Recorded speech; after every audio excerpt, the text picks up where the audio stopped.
오늘날 코리아, 대한민국의 기독교계에서 벌어지고 있는 제가 볼 때는 가장 나쁜 일은 성경을 바르게 나누어서 가르치지 않고 설교하지 않는 것입니다. 제가 볼 때는 이게 제일 나쁜 일이에요. 아무리 착한 목사님이 목회를 하더라도 이게 안 되면은 결국은 교인들은 생 고생하게 되어 있습니다. 바르게 나누어서 설교하고 가르치고 바르게 나누어서 읽는 일은 매우 중요합니다. 그렇게 하지 않으면은 뭔가는 막 열심히 해가지고 막 뭐 통독을 하잖아요. 이틀 내에 창세기부터 계시록까지를 다 완판을 읽어버려요. 그게 무슨 의미인지 모르겠지만 바르게 나누어서 알지 않으면은 뭔가를 안다는 것이 영적 양식이 되기보다는 혼란을 일으키고 마음을 불안하게 만듭니다. 이 나라는 이상한 현상이 벌어집니다. 기독교계에서 종말론 공부를 많이 할수록 불안해요, 마음이. 그렇죠? 그런 일이 벌어지는 거예요. 그 원인은 무엇인가? 착한 목사님이 아니라서 그런 게 아니라 하나님의 말씀을 바르게 나누어서 가르치고 설교하지 않고 하나님의 말씀을 바르게 나누어서 읽지 않기 때문에 그렇습니다. 오늘 본문은 예수님께서 올리브산에 앉으셔서 제자들의 물음에 답변하신 내용입니다. 앞서 이제 1, 2절을 보면은 이 24장에서는 이 질문을 하는 제자들의 실명이 특정되지 않았는데 나중에 이제 비교해 보면 다 누군지 알 수 있어요. 이제 성전을 이제 보면서 이야기를 하는데 이 성전 건물에만 꽂힌 제자가 하나 있어요. 제자 중에 생각해 보세요. 이 12 제자 중에 성전 건물 빌딩에만 꽂힌 제자가 하나 있어. 그런 제자가 있고 이제 3절에 보니까 올리브산에 앉아 계실 때 제자들이 은밀히 왔다는 것은 뭔가 막 5,000명이 만 명이 그런 게 아니라 뭔가 은밀하게 몇몇 제자들이 와서 주님께 물었다는 얘기죠. 언제 이런 일이 있겠습니까? 다 무너진다 했는데 언제 있습니까? 그리고 주님께서 당신이 오시는 때의 그 표적, 사인은 무엇입니까? 그리고 세상 끝의 표적, 세상 끝에는 어떤 일이 벌어지겠습니까? 이 질문을 이제 제자들이 했습니다. 그에 대한 답변으로 그 유명한 마태복음 24장의 설교를 쭉 이어가시는 것이에요. 제가 볼 때는 이 한국 기독교 개신교에서 마태복음 24장이 제일 유명해요. 뭐 인용이 안 되는 구절이 없을 정도입니다. 가장 유명합니다. 그런데 이제 한 가지 더, 이 설교, 이 제자들의 이 물음에 대한 답변은 24장이 끝이 아니라 25장까지 쭉 이어지는 거예요. 25장까지 한번 넘겨서 보세요. 25장에 가면은 그 유명한 열처녀 비유가 나오고 25장까지가 쭉 이어지고 뭐 양과 염소의 심판까지 이어지고 26장 1절에 가서야 예수님께서 이 모든 말씀을 마치시고 설교가 여기서 끝난 겁니다. 자, 그래서 마태복음 24장과 25장은 하나로 읽으셔야 돼요. 하나로. 이게 한 내용이에요. 이 제자들의 물음에 답변하신 겁니다. 자, 포인트는 무엇입니까?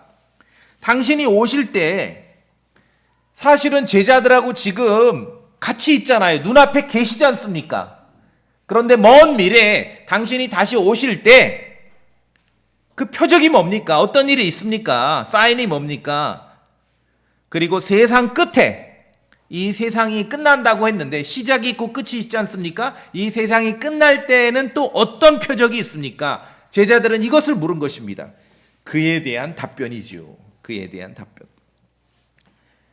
그래서 본문은 계시록 마태복음 24장하고 25장 이 제자들의 물음에 대한 이 답변으로 주신 이 설교, 이 본문은 종말론은 종말론인데, 왜냐하면 세상 끝의 표적에 대해서 답변하셨지 않습니까? 이것은 유대인들의 종말론입니다. 교회의 종말론이 아니에요. 유대인들의 종말론이에요. 이 본문에는요, 은혜의 복음을 믿는 교회는 없습니다. 그리스도인은 없고 은혜의 복음도 선포되지 않았고요. 아직 예수 그리스도의 죽음과 부활도 없는 상태에서 쭉 선포된 말씀이라는 것이죠. 이 본문은 마태복음 24장과 25장 본문은 오직 유대인들을 위한 종말론 교리입니다. 이거는 교회의 종말론이 아니에요. 그리고 또 중요한 것은 이 설교를 제자들 아니면 당시에 그 오병이어 막 따라다니며 얻어먹던 모든 사람이 들은 게 아니에요. 자, 그 이제 우리가 힌트 눈치를 어디서 챌 수 있냐면은 24장 3절에서 올리브산에 앉아 계실 때 제자들이 은밀히 그분께 약간 뭔가 좀 있는 거죠, 내용이. 어디로 가면 알 수 있냐면은 마가복음 13장으로 갑시다. 마가복음 13장. 마가복음 13장. 여기도 마찬가지입니다. 1, 2절에 보면은 선생님이여 보소서 하면서 건물에만 꽂힌 제자가 한 명 있고 미루어 짐작되는 인물이 있죠. 12제자 중에서 건물에만 꽂힌 제자가 한 명 있고, 자, 같은 내용인데 마가복음 13장 3절에서는 실명을 밝히고 있습니다. 그분께서 성전을 마주보며 올리브산에 앉아 계실 때에 누굽니까? 베드로와 야고보와 요한과 안드레가 그분께 은밀히 여쭙되, 같은 내용이에요. 자, 모두에게 공개된 설교가 아니었군요. 베드로와 야고보와 요한과 안드레. 안드레는 성경 기록이 없죠. 그런데 베드로와 야고보와 요한은 성경 기록이 있죠. 자, 그래서 베드로서나 야고보서나 요한의 서신이나 계시록은 세상 끝에 대한 표적 또는 주님께서 오실 때와 관련한 표적들이 거기에 담겨 있는 거예요. 이해하시겠습니까? 중요하게 자기들만 들었지 않습니까? 지금 이 내용을 마태복음 24장 25장을 자기들만 들었잖아요. 베드로와 야고보와 요한. 그러니까 이 세 사도가 서신을 기록할 때는 그 내용이 거기에 포함되어 있는 것이에요. 들은 내용을 쓴 거예요. 들은 내용을. 마태복음 24장이나 마태복음 25장과 연관해서만 이해할 수 있는 내용들이 베드로 서신이나 야고보 서신이나 요한 서신에는 포함되어 있다는 것입니다. 자, 다시 본문으로 오시면은 이 본문은 마태복음 24장은 먼 미래에 유대인이 겪게 될 유대인들의 종말 겪게 될 종말 사건에 대한 묘사입니다. 제가 먼 미래라고 말하는 이유는 본문의 사건들은 지금 당시에 이제 헤롯 성전이 아직 건재해 있고 예수님하고 제자들이 마주보면서 대화를 했는데 본문에 묘사된 내용들은 그때가 아니라 먼 미래라고 우리가 알 수 있는 것은 성전이 파괴되고 나서 다시 예루살렘에 성전이 존재하는 그 시대의 일이기 때문에 그렇습니다. 자, 이제 다 1, 2절에서 이미 성전이 다 파괴되고 무너질 거라고 말씀했죠? 그러면 성전이 없는 상태의 그 모습이 아니라 본문 24장 15절에 보시니 성전이 다시 있어요. 그러므로 주께서 대언자 다니엘을 통해 말씀하신 황폐하게 하는 가증한 것이 거룩한 곳에 서 있는 것을 너희가 보거든. 거룩한 곳에 선다. 성전이 있는 것입니다. 그래서 제가 먼 미래라고 말하는 이유는 이제 이 설교를 하는 그 순간에는 성전이 있지만 이 성전이 무너지고 나서 다시 예루살렘의 성전이 존재하는 시대에 있을 일들을 지금 설명하고 있는 것입니다. 그때에 15절에 있는 것처럼 하나님의 성전에 앉아서 자신을 하나님인 것으로 보이려는 자가 등장하게 될 것입니다. 그 시대를 말하는 것이에요. 그래서 제가 유대인들의 종말론이라고 말씀을 드립니다. 그러려면은 먼저 성전이 건축되어야 하지 않습니까? 1, 2절에 예언하신 대로 그 성전은 사라졌습니다. 사라졌어요. 2000년 전에 사라졌습니다. 지금 예루살렘 그 이후로 2000년 동안 성전이 없습니다. 지금도 없습니다. 근데 예수님께서 말씀하신 이 마태복음 24장이 성취되려면은 그 예루살렘의 성전이 세워져야 되는 거 아닙니까? 그래야 이제 그 다음에 모든 그런 스토리가 이어지지요. 그러하다 하니 성경을 통해서 정보를 얻지 않고 세상 돌아가는 뉴스를 통해서 뭔가 정보를 얻는 사람들이 이렇게 말합니다. 그래서 말이지 예루살렘의 성전을 건축할 준비가 다 되었다. 다 되었다는 거야. 모든 준비가. 제 주변에도 이제 그런 말 하는 사람들이 종종 있어요. 근데 저는 성전 건축 준비가 얼마나 다 되었는지는 모르겠지만 성경은요, 예수님께서 지금 하시는 모든 예언의 이 시대는 성전 건축 준비가 되는 시대가 아니라 성전이 거기 있어야 되는 시대예요. 성전 건축 준비가 다 되었다는 말은 저는 30년 전부터 들었습니다. 무슨 준비를 30년 동안 해요? 그렇죠? 그러니까 사람들이 무슨 준비를 하고 대비하고 이건 소용이 없어요. 예수님께서 이 마태복음 24장에 지금 유대인들의 종말론에 대해서 설교를 했을 때는 예루살렘에 장차 무너지게 되고 성전이 없는 그 예루살렘에 다시 성전이 지어진 다음에 이어질 스토리를 말하는 것이에요. 그렇죠? 무슨 성전 준비가 다 되었다. 건축 의미가 없어요. 성전 건축 준비가 중요한 게 아니라 거기에 성전이 있어야 되는 것입니다. 있어야 되는 것이. 자, 그래서 오늘날 이 교회들에서 벌어지고 있는 가장 나쁜 일은 하나님의 말씀을 나누어서 읽지 않고 나누어서 공부하지 않고 나누어서 설교하지 않는다는 것입니다. 그 결과는 혼란과 또한 불안한 마음뿐입니다. 마태복음 27장 50절 이전에 예수 그리스도께서 십자가에서 숨을 거두시기 이전에는 여전히 구약시대라는 사실을 반드시 기억하셔야 됩니다. 이거 까먹고 성경 읽으면요 혼란에 빠집니다. 예수 그리스도께서는 갈라디아서에 기록된 대로 율법 시대를 사셨습니다. 주님은 율법 시대에 이 땅에 오신 것이에요. 모든 성경 구절이 하나님의 말씀이고 모든 성경 구절이 저와 여러분에게 주신 진리의 말씀이지만 모든 성경 구절의 주인공이 내가 아니라는 거예요. 모든 성경 구절의 주인공이 여러분이 아닙니다. 진리의 말씀을 바르게 나누어서 읽어야 돼요. 오늘 제자들에 대한 이 물음에 예수님께서 길게 설교하시는데 첫 마디가 뭡니까? 본문을 다시 봅시다. 4절에 예수님께서 그들에게 대답하여 이르시되 첫 마디가 뭡니까? 아무도 너희를 속이지 못하도록 주의하라. 속이지 못하도록. 이 종말의 사건, 유대인들을 위한 종말의 사건을 설교하시면서 첫 번째 주의사항이 속지 말라는 거예요. 속지 말라. 거짓말장이들이 그렇게 많다. 특히나 종말론과 관련해서는요 거짓말장이들이 너무 많아요. 너무 많아요. 은혜의 복음을 믿는 그리스도인들도 마찬가지입니다. 우리도 마찬가지예요. 거짓 교사가 있고 거짓 목사들이 있음을 알아야 됩니다. 목사라 불린다고 다 목사가 아니에요. 교사라 불린다고 다 교사가 아니고 선교사라 불린다고 다 선교사가 아닙니다. 주님의 말씀에 따라 속이지 못하도록 속지 않아야 됩니다. 유대인의 종말론이든 교회의 종말론이든 늘 거짓말하는 사람들이 있다는 걸 기억하셔야 됩니다. 왜 그럴까요? 종말론은요 장사가 잘 되거든요. 자, 장사가 잘 되는 비법 중에 하나, 사업하는 분들도 이렇게 살펴보면은 사람들에게 불안 심리를 퍼뜨려야 돼요. 불안감. 그래야 장사가 잘 돼요. 종말론을 통해서 사람들에게 불안하게 만드는 거예요. 그래야 이 종교 비즈니스가 잘 되는 거거든요. 그만큼 거짓말장이들이 많이 있습니다. 같은 본문에 누가복음에서는 이렇게 말씀하십니다. 많은 사람이 내 이름으로 와서 이르기를 내가 그리스도라 하며 때가 가까이 왔다 하리라. 그러므로 너희는 그들을 따라가지 말라.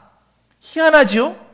사람들이 하고 있는 일하고 예수님의 설교는 반대입니다. 반대. 많은 크리스천들이 때가 가까이 왔다 그러죠. 근데 예수님께서는 제자들에게 뭐라 그러셨습니까? 너희는 그들을 따라가지 말라. 거짓말장이들이 하는 말이 맨날 때가 가까웠다. 그렇게 속이는 거예요. 너무 하나만 한 소리입니다. 예수님 초림 이후에 지금까지 시간이 2000년이 지났다 하면은 주님의 다시 오심, 그리고 그 위에 세상 끝날까지 이 역사는 계속 수렴하고 있죠. 수학적으로. 계속 그 종말을 향해 수렴하고 가까워지고 있죠. 때가 가까워했다는 건 너무 당연한 하나만 한 소리예요. 그건 뭐냐면 밥을 먹으니 배가 부르다. 이 소리랑 똑같은 거예요. 그래서 예수님께서 말씀하시지 않습니까? 누가복음 20장 8절에 때가 가까이 왔다 하리라. 그러므로 너희는 그들을 따라가지 말라. 때가 가까이 왔다 하는 사람들일수록 거짓말쟁이가 많다는 거죠. 하나만 한 소리. 여러분, 내가 중요한 진리를 하나 발견했는데 내 말을 들어보시겠습니까? 경청하죠. 목마를 때 물을 먹으면 시원해요. 이 소리에 이런 소리, 이 종말론, 이 종교 사업에 이런 거짓말이 너무 많다는 것이죠. 사람들이 주장하는 거와 예수님께서 제자들에게 말씀하는 건 반대입니다. 아시겠습니까? 때가 가까이 왔다 하는 사람 따라가지 말라 그랬어요, 예수님께서는. 마귀의 최고의 전략은 거짓말입니다. 거짓말. 고린도후서 11장 보실까요? 고린도후서 11장.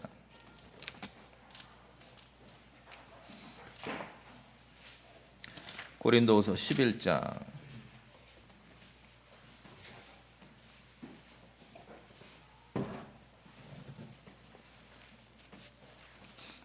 13절 14절 같이 읽습니다. 고린도후서 11장 13절 14절. 자, 펴셨으면 같이 읽습니다. 시작. 그러한 자들은 거짓 사도요 속이는 일꾼이며 자기를 그리스도의 사도로 변형하는 자들이니라. 그것은 결코 놀랄 일이 아니니 사탄도 자기를 빛의 천사로 변형하느니라. 거짓 사도, 거짓말하는 사도가 있다는 얘기죠. 속이는 일꾼, 거짓말하는 일꾼이 있다는 거예요. 그러면서 다 자기가 그리스도의 사도로 변형해요. 사탄도 천사로. 천사 만났다는 사람 많죠. 근데 성경을 보면은 사람들이 만난 천사는 사탄일 가망성이 크지요? 왜? 사탄은 천사로 변형하기 때문에.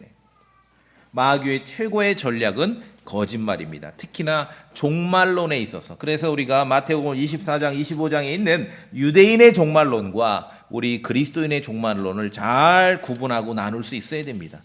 종말론에 있어서 거짓말쟁이들이 너무 많습니다. 성경만 열어서 읽어봐도 예수님 말씀과 사람들이 주장하는 것과 다르다는 걸 금방 알 수 있습니다. 아직 그 전쟁하고 있죠. 러시아, 우크라이나 전쟁하는 뉴스를 보면서 오늘 본문 6절로, 자, 본문 6절로 와보세요. 다시 24장. 너희가 전쟁들과 전쟁들의 소문을 듣겠지만, 자, 이런 그 중요한 나라에 그 전쟁이 벌어져요. 지금 이제 러시아, 우크라이나. 근데 두 가지인데요. 희한하죠? 아프리카 어떤 지역에서는 항상 전쟁을 해요. 근데 그 뉴스가 안 나와, 우리나라. 그러니까 그건 종말 전쟁이 아니야. 우리나라 뉴스에 나오는 전쟁이 눈에 들어오니까 목사들에게 이건 종말 전쟁으로 의미가 있는 거예요. 희한하지요? 예. 성경 기록이 아니라 어떠한 뉴스와 정보에 노출되냐에 따라서 종말론이 왔다 갔다 해요. 얼마나 이거 상식 없는 짓들입니까? 자, 어쨌든 러시아 우크라이나 전쟁 뉴스를 보면서 마태복음 24장 6절을 인용하면서 종말의 때가 가까웠다고 설교하는 목사가 있다면 조심해야 됩니다. 자, 아까 누가복음 21장에서 때가 가까운 자들을 때가 가까이 왔다 그렇게 말하는 자들 따라가지 말라 그랬죠, 예수님께서? 자, 뭐 어디서 그냥 중요한 나라, 뭐 아프리카 이런 데서 전쟁 나는 건 신경도 안 쓰고 뉴스에서 이렇게 중요하게 노출하는 전쟁을 보면은 뭐 꼭 종말이 나왔다, 종말 전쟁이라고 말하는데, 다 인정하더라도 본문을 똑바로 읽지 않습니다. 자, 6절 다시 볼까요, 저랑? 24장, 마태복음 24장 6절. 또 너희가 전쟁들과 전쟁들의 소문을 듣겠지만, 요까지만 읽어요, 사람들이. 이 종교 사업하고 종말론 비즈니스 하는 사람들이. 그 다음이 중요합니까? 뭐라 그러셨습니까? 불안해하지 않도록 주의하라. 전쟁과 전쟁의 소문이 있을 건데 제자들에게 말씀하신 거예요. 유대인의 종말론에 있어서도 조차 전쟁과 전쟁의 소문을 들은 때 뭐라 그래? 불안해하지 말라는, 불안해하지 말라. 왜? 이 모든 일들이 반드시 일어나야 하되 아직 6절 끝에 보세요. 끝은 아니니라. 아직 끝은 아니니라. 지금 제자들은 세상 끝에 대해서 물었죠. 종말에 대해서. 근데 예수님께서 전쟁과 전쟁의 소문이 나는데 불안해하지 마. 종말 아니야. 이 말씀이에요. 희한하죠. 사람들이 말하는 거 보면. 왜 러시아 우크라이나 전쟁 얘기하면서 뭐 종말이 어쩌고 저쩌고. 아니 종말 아니라는데 예수님께서는. 전쟁과 전쟁 소문 얘기가 들어도 첫째 불안해하지 마. 두 번째는 종말 아니야. 아직 끝은 아니니라. 이 말은 종말 아니야 그 뜻이에요. 얼마나 거짓말장이들이 많습니까? 유튜브만 들어가 봐도 뭐 우크라이나 전쟁 뭐 종말의 시작. 예수님 말씀하고 반대예요. 반대. 종말 아니라고 말씀하셨어요. 예수님께서는. 성경을 믿는 겁니까? 뉴스를 믿는 겁니까? 도대체. 왜 예수님께서는 종말 끝이 아니라고 했는데 사람들은 목사들은 종말이라고 말하나요? 성경을 안 믿는 거죠. 예. 마태복음 24장이든 요한계시록이든 종말론을 배우고 공부한 결과가 여러분 유대인의 종말을 배우건 그리스도인의 교회의 종말을 배우건 그 결과가 여러분의 마음을 불안하게 만들고 여러분이 두려워서 정상적인 일상의 생활을 할 수 없게 만든다면 그것은 진리의 말씀을 공부한 게 아니라 거짓말을 배운 거예요. 거짓말. 이게 종교 비즈니스, 종교 사업하는 거짓말장이들이 쓰는 수법이 그러하거든요. 자, 들어보세요. 제가 데살로니가후서 2장 2절 인용합니다. 너희는 영으로나 말로나 혹은 우리에게서 받았다 하는 편지로나 그리스도의 날이 가까이 왔다고 해서 쉽게 마음이 흔들리거나 불안해하지 말라. 불안해하지 말라. 사도 바울 서신에 있는 말씀이나 제자들에게 유대인의 종말론을 설명하면서 마태복음 24장에서 예수님께서 말씀하신 거나 동일합니다. 교회의 종말을 말하든 유대인의 종말을 말하건 성도들에게 제자들에게 공통적으로 주시는 말씀은 불안해하지 말라. 불안해하지 말라. 그런데 종말론을 통해서 사람들을 불안에 떨게 만들지요. 이 가짜들이에요. 거짓말장이들이에요. 말씀을 올바로 나누지도 못하고 뭐 그리스도의 복음을 제대로 아는지 믿는지도 모르겠고요. 불안해하면 안 됩니다. 그 유명하고 굉장히 유명하고 많이 인용되는 말씀이지만 똑똑하게 한 글자 한 글자 읽어봤을 때 그 많이 인용되는 내용도 그조차도 예수님 말씀과 반대입니다. 어째 종말이 뭐 전쟁만 하나 터지면 종말에서 예수님은 종말이 아니라고 말씀하셨는데 그렇죠? 그래서 여러분 신앙생활은요 성경을 정말 철저히 신뢰하고 읽으셔야 돼요.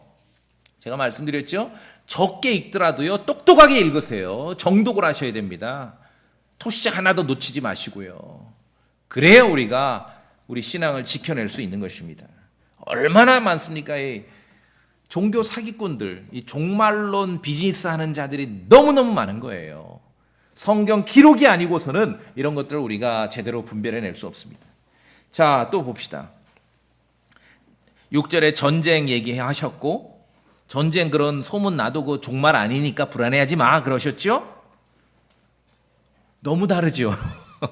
성경을 읽고 말하는 거와 뉴스 가지고 분석해서 설교하는 목사들하고 내용이 너무 다르죠? 예.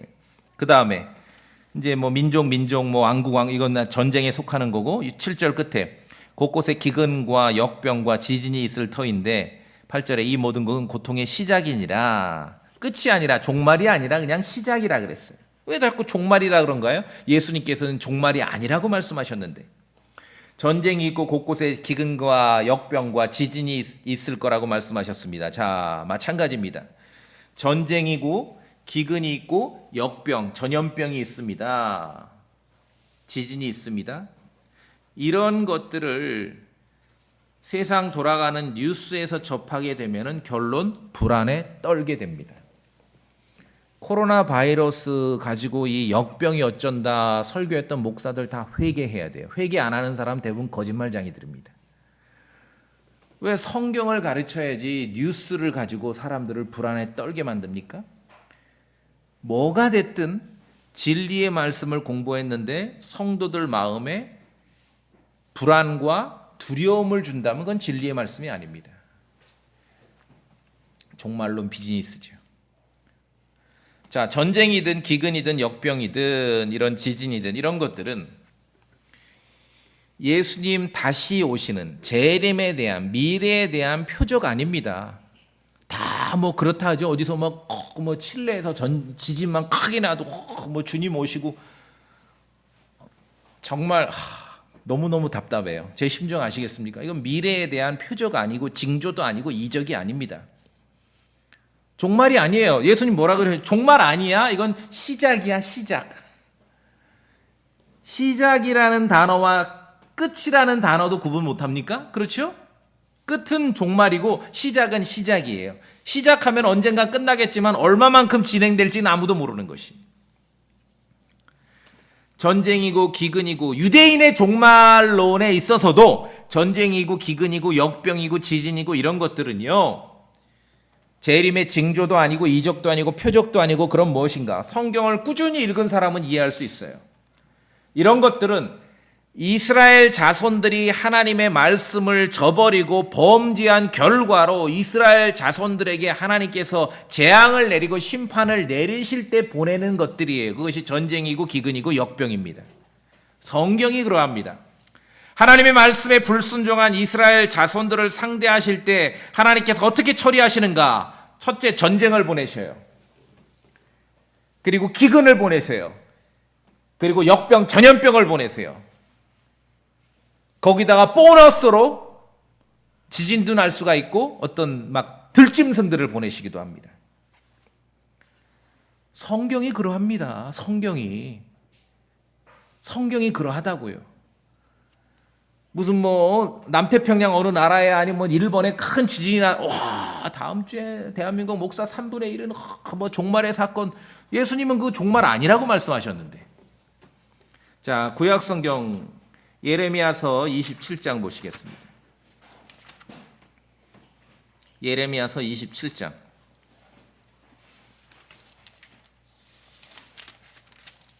다 찾아보세요. 얼마나 하나님의 말씀이 정확한가 보세요. 예레미야서 27장. 저랑 같이 읽어볼까요? 27장 8절입니다. 27장 8절.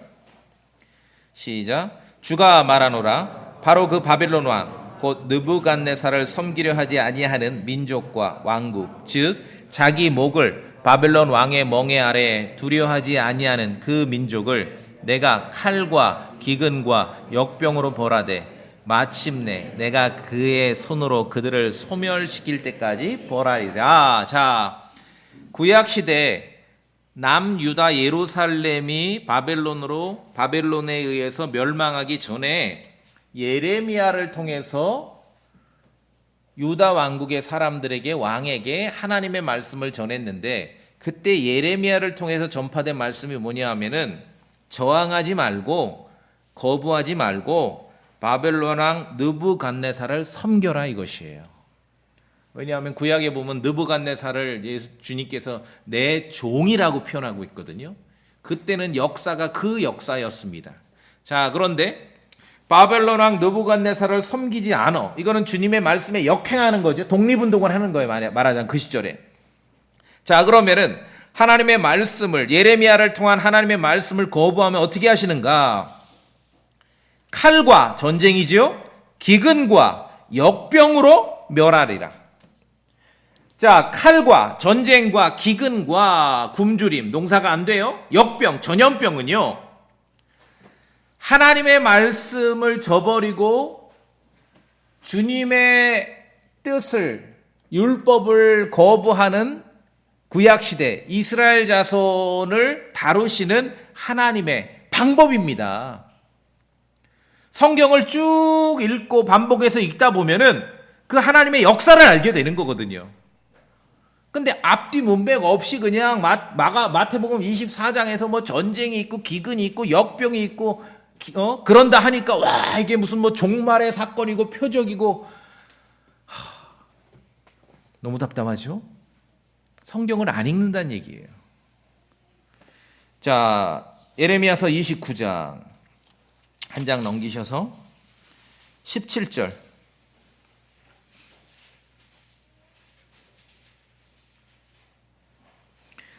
제가 읽을까요? 마찬가지입니다. 군대들의 주가 이같이 말하노라. 보라. 예레미야서 29장 17절입니다. 보라. 내가 그들에게 칼과 기근과 역병을 보내어 그들을 너무 나빠 먹을 수 없는 몹쓸 무화과들 같이 만들리라. 여기도 마찬가지죠.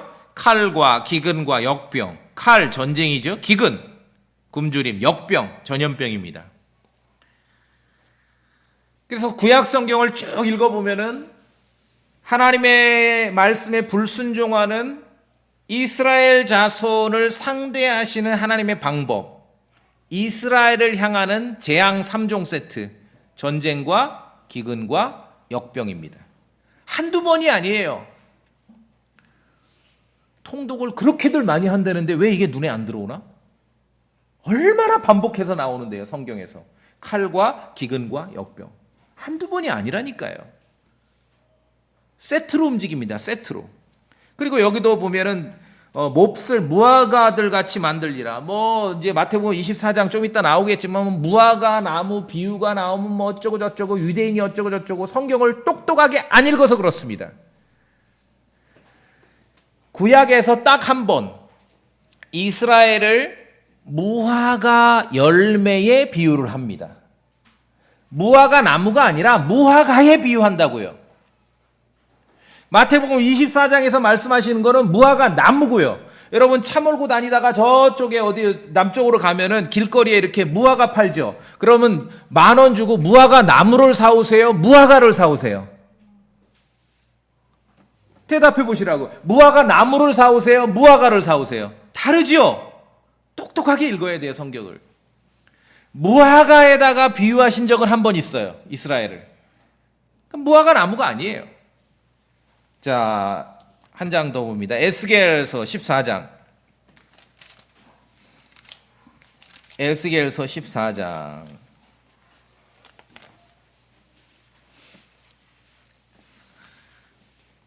이제 20절을 보면은 14장 20절에 재앙이 닥치는데 노아, 다니엘, 욥 구약의 3대 의인입니다. 노아, 다니엘, 욥 이 사람은 하나님이 보내시는 재앙이 닥치면은 자기 목숨만 구할 거다. 이 세 사람도 자기 자식들도 못 구하고 그 얘기인데 자 제가 21절 읽겠습니다. 에스겔서 14장 21절 주 하나님이 같이 말하노라 내가 나의 4가지 혹독한 심판 곧 칼과 기근과 해로운 짐승과 이제 보너스 하나 더 들어가요. 해로운 짐승과 역병을 예루살렘에 보내어 사람과 짐승을 그곳에서 끊을 때에는 얼마나 더 그러하겠느냐. 자, 예루살렘을 하나님의 말씀을 거역하는 예루살렘을 심판하실 때 하나님께서 뭘 보내세요? 칼과 기근과 역병과 보너스로 해로운 짐승까지. 앞에 이제 3종 세트는 늘 붙어가는 겁니다. 칼과 전쟁, 기근과 역병 플러스 하나씩 붙을 수가 있어요. 짐승이 붙을 수도 있고 지진이 붙을 수도 있고. 뉴스가 아니라 세상 돌아가는 뉴스가 아니라 성경 읽기를 통해서 성경 읽기 아주 똑똑하게 정확하게 성경 읽기를 통해서 우리가 배워야 합니다. 그리고 예수님께서 지금 말씀하신 전쟁이며 기근이며 역병, 지진 이런 것들은 무슨 뭐 재림의 표적도 아니고 징조도 아니고 율법을 저버리고 하나님의 말씀에 불순종하고 메시아 그리스도를 거부한 대가로 유대인들에게 치르게 될 큰 환난 때에 그들에게 닥치게 될 재앙이고 재난이라는 것이에요. 그게 전쟁이고 기근이고 역병입니다. 유대인들은 그렇게 심판받는 거예요. 징조도 아니고 표적도 아니에요. 아니 왜 이상하죠? 자연재해를 가지고 무슨 뭐 예수님 오시는 징조라 하냐고요. 인간들의 욕망과 통치자들의 욕심이 빚어진 전쟁을 가지고 무슨 뭐 종말의 사인이라고 하냐고요. 성경을 읽어야지요. 계시록 6장을 봅시다. 계시록 6장.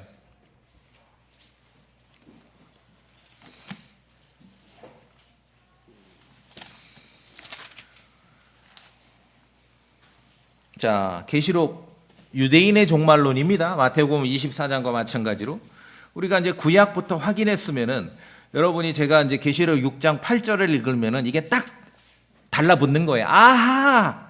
자, 읽어볼까요, 제가? 6장 8절. 내가 보매 보라 창백한 말이라. 그 위에 탄 자의 이름은 사망인데 지옥이 그와 함께 따라갔고 또 그들에게 칼과 굶주림과 사망과 땅의 짐승들로 죽이며 이해되시죠? 예. 칼과 굶주림과 사망 3종 세트 그리고 플러스 땅의 짐승들.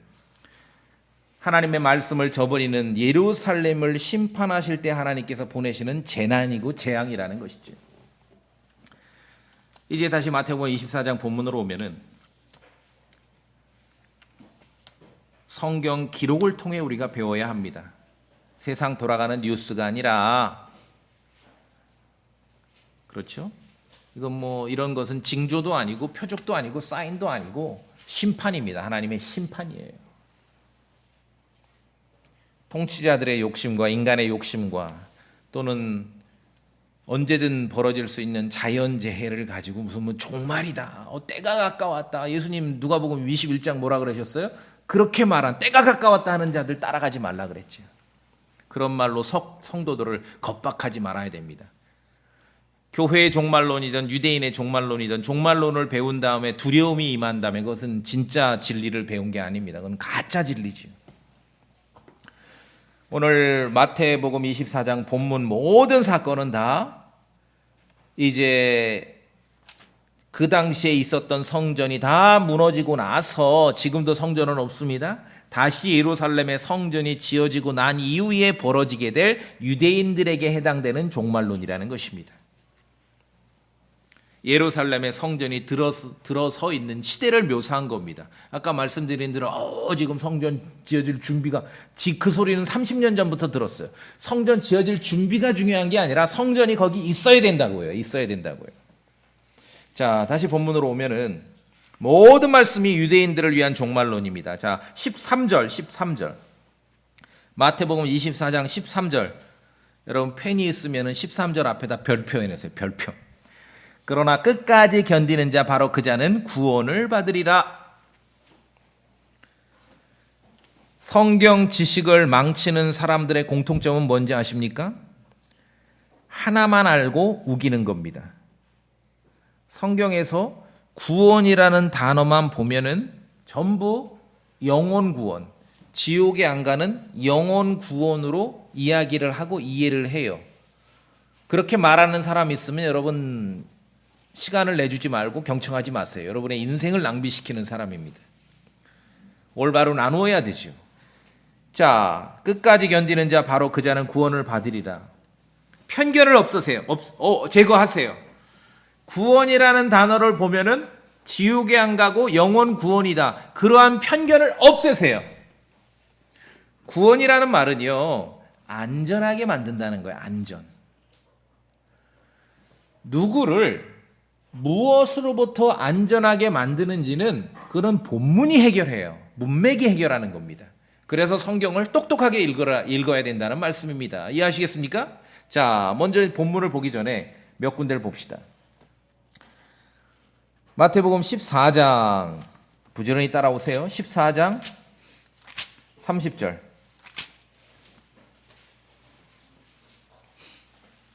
마태복음 14장 30절. 바람이 사나운 것을 보고 두려워하다가 베드로입니다. 가라앉기 시작함으로 소리질러 이르되 주여 나를 구원하소서. Lord save me. 이 지옥에서 영원히 구원받는 게 아니에요. 물에 빠져 죽게 생겼으니까 나중 건져달라 이 뜻입니다. Save me. 구원입니다. 성경 지식을 망치는 사람들의 공통점은 하나만 알고 우기는 것이죠. 자, 마태복음 27장 49절. 예수님께서 십자가에서 엘리 엘리 라마 사박다니를 외치시니까 49절. 나머지 사람들은 이르되 가만두라, 엘리야가 와서 그를 구원하는지 우리가 보자. 이때 구원은 십자가로부터, 십자가의 그런 고통과 사형으로부터 이렇게 건져내는, 목숨을 구하는 거죠. 예.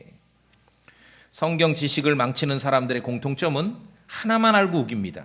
구원이라는 단어만 보면은 지옥에서 건진받는 영혼 구원으로 이 말을 하기 때문에 문제가 되는 것이에요.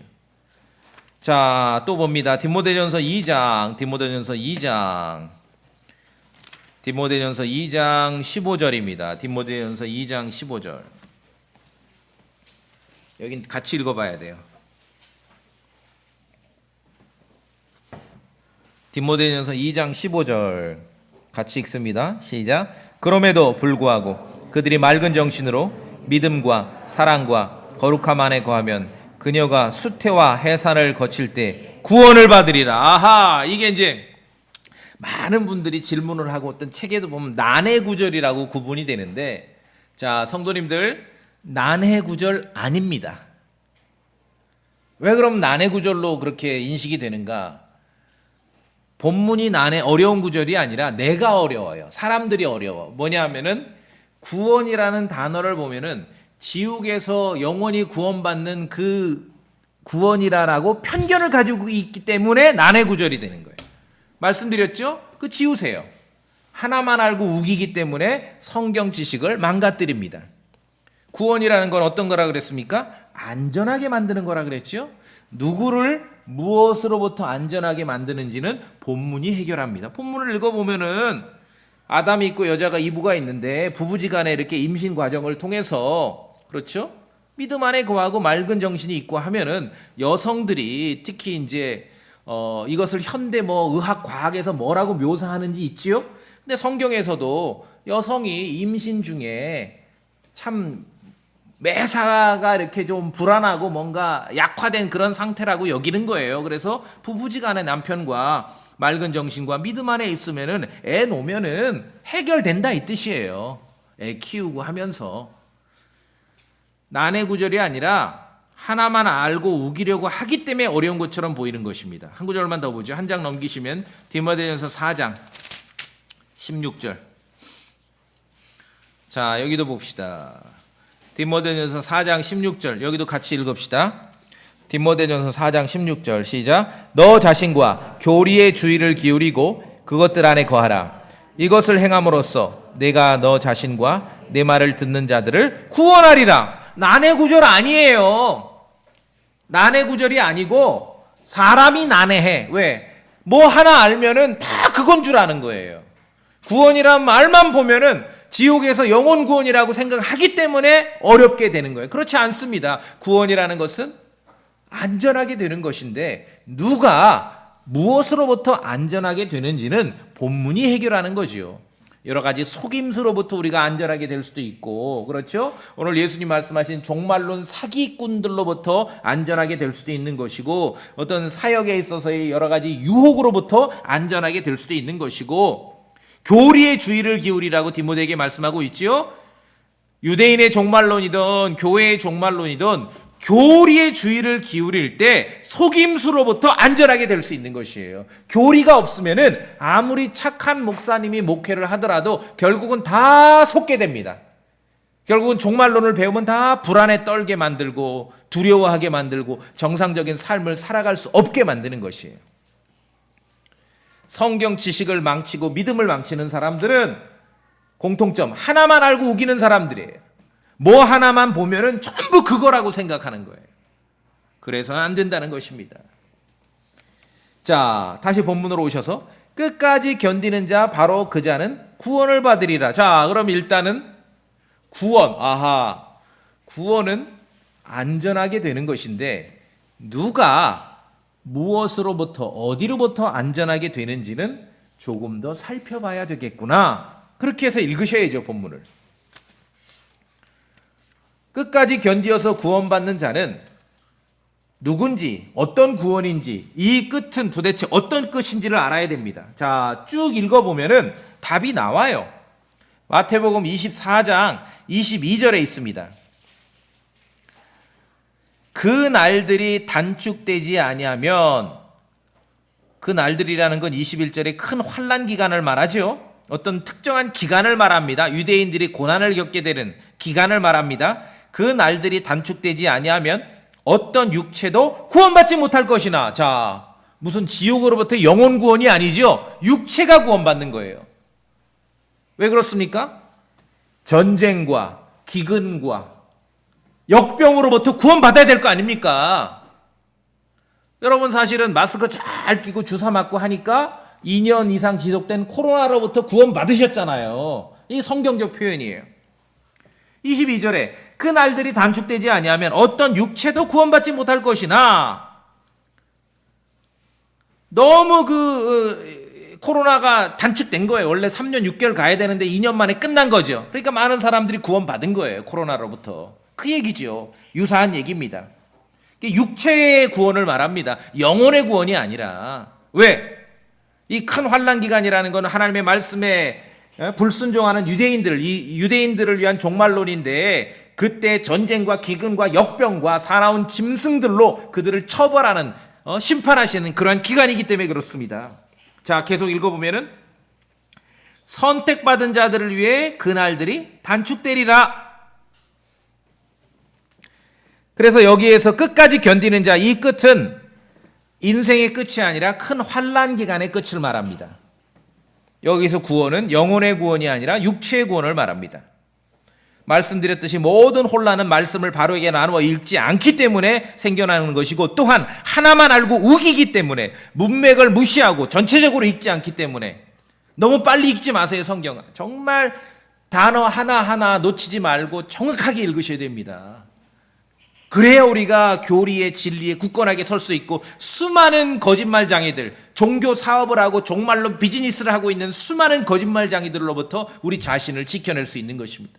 아까 말씀드렸잖아요. 막 전쟁 나고 우크라이나 전쟁 나고 그러면 그거 가지고 인용하는 목사들은요 99% 다 종말이라고 말해요. 근데 예수님 뭐라 그러셨어요? 전쟁 나는데 이런 거 종말 아니야. 예수님은 아직 끝이 아니야 라고 말씀하셨잖아요. 종말 아직 아니다 라고 말씀하셨잖아요. 성경을 읽어야 됩니다. 느리게 읽고 적게 읽더라도요 정확하게 읽으세요. 정확하게 바르게 읽으셔야 됩니다. 나누어서 읽어야 됩니다.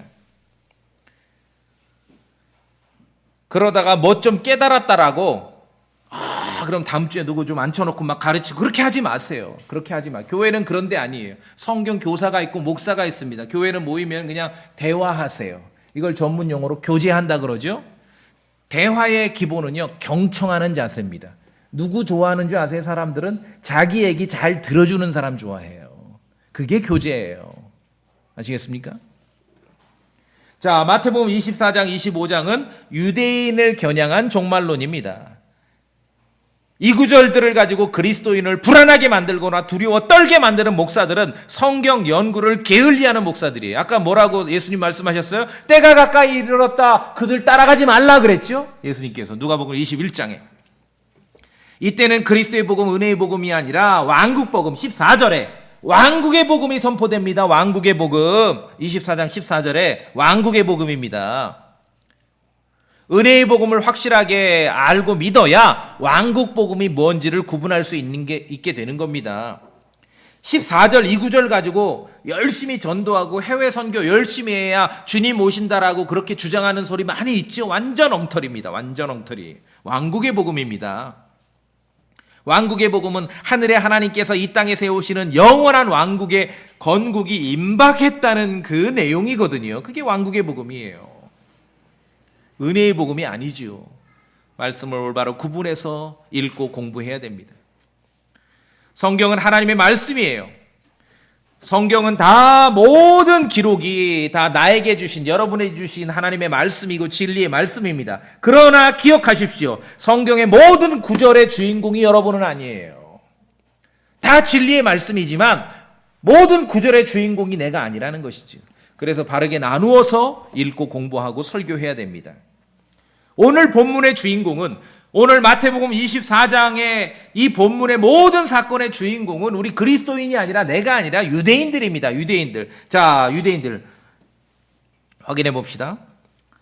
16절에 그때에 유대에 있는 자들은 살들로 도망할지나 전주 서울이 아니라 유대입니다.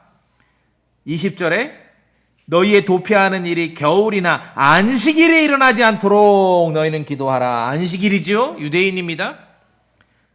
또 22절에 인용했죠. 그날이 단축되지 아니하면 어떤 육체도 구원받지 못할 것이요 선택받은 자들을 위해 그날들이 단축되리라. 유대인입니다.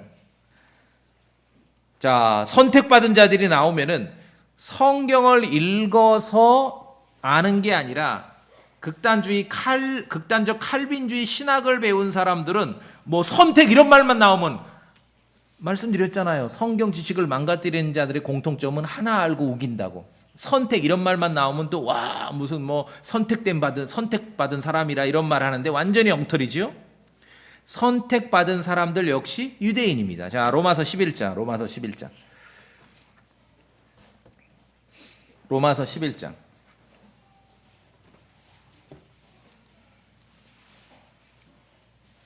28절. 여러분 펜이 있으면 로마서 11장 28절도 별표해 두십시오. 같이 읽습니다. 로마서 11장 28절. 유대인에 대한 묘사입니다. 로마서 11장 28절. 시작. 복음에 관하여는 그들이 너희로 인해 원수들이지만 선택에 대하여는 그들이 조상들로 인해 사랑받는 자들이나. 그렇죠? 누가 선택됐어요? 유대인이에요. 복음에 있어서는 우리의 원수지만 선택에 있어서는 사랑받는 자들이다. 하나님 앞에. 오늘 본문은 다 유대인을 위한 종말론입니다. 제자들에게, 모든 제자에게 오픈하는 게 아니라 베드로와 야고보와 요한과 안드레가 이 내용을 들은 거예요. 앞서 보니까 온통 그냥 건물에만 꽂힌 제자들도 있었죠. 제자도 있었습니다. 유대인을 위한 종말론입니다. 하나님의 말씀을 바르게 나누어서 읽고 공부하고 설교해야 됩니다. 아무리 착한 목사가 목회해도 하나님의 말씀을 나누지 않는다면은 성도들은 고생하게 돼 있는 거예요. 교리의 혼란과 두려움에 빠지게 돼 있습니다. 종말론 사기꾼에게 넘어가게 돼 있는 것입니다. 구원받은 그리스도인들에게 진리의 말씀을 바르게 나누어서 가르치거나 설교하지 않는 것은 제가 볼 때는 이건 범죄입니다. 영적인 범죄입니다. 혼란과 불안에 빠뜨리기 때문에 그렇습니다. 시대에도 맞지 않고 상황에도 맞지 않는 내용을 가지고 여러분 불안해하거나 또한 아무도 알 수 없다라고 말씀하신 그 날과 시각을 계산하느라고 시간을 낭비하지 마시기 바랍니다. 그리고 종말론 장사꾼들을 조심하세요. 사람들의 주장이 아니라 예수님의 말씀에 귀를 기울이셔야 됩니다. 때가 가까이 왔다 하는 자들 따라가지 말라, 그렇게 말씀하셨어요. 예수님께서. 모든 성경 기록은 하나님의 말씀입니다. 그러나 모든 성경 기록의 주인공이 우리가 아니라는 것이에요. 내가 주인공인 성경 구절을 정확하게 알아야 내가 주인공이 아니고 유대인이 주인공이고 다른 사람이 주인공인 성경 구절도 확실하게 알게 되는 것입니다. 성경이 그러하다는 겁니다.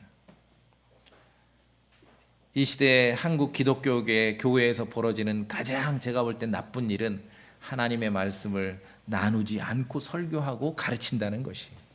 그 혼란이 종말론 비즈니스로 펼쳐지는 것이고 마태복음 24장에서 나온 것입니다. 여러분 하나님의 말씀을 참으로 열심히 부지런히 정확하게 읽으시되 바르게 나누어서 읽고 그렇게 연구하고 공부하시기 바라겠습니다. 그렇게 하실 수 있죠?